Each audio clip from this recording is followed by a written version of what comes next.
ગુજરાતના અનેક વિસ્તારોમાં ત્રાટકેલા કમોસમી માવઠાએ માત્ર ખેતી જ નહીં પણ પરસેવો પાડીને ઈંટો પકવતા શ્રમિકોની કમર પણ તોડી નાખી છે.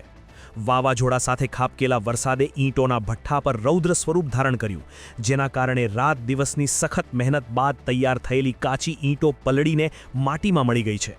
અટાણે આ પડની અંદર જે ઈંટો પાડેલી હોય, હુકાતી હોય, એ બધી ઈંટો ફેલ થઈ ગઈ. ફરીવાર પાડવી પડે, એ ન હાલે. પકવી તો ફાટી જાય. પલ્લી ગઈ તો પછી હુકાઈ ન જાય? હુકાઈ ગયેલી ન હાલે, એ ફાટી જ જાય. હુકાય એટલે ફાટી જાય, પછી પકવવાની જરૂર જ નહીં એને. પછી આ બધી પ્રોસેસ? હા, ફરીવાર નવેસરથી જ બનાવવાની. કેટલી ઈંટો હશે આ બધી? હા, એક પડમાં 10,000 જેવું હોય. કોલસો અને કાચી માટીના મિશ્રણથી તૈયાર કરાયેલી આ ઈંટો હવે માત્ર ભૂક્કો બનીને રહી ગઈ છે. મહેનત માથે પડતા પ્રજાપતિ કારીગરો અને શ્રમિકો આર્થિક પાયમાલીના આરે આવી ઊભા છે.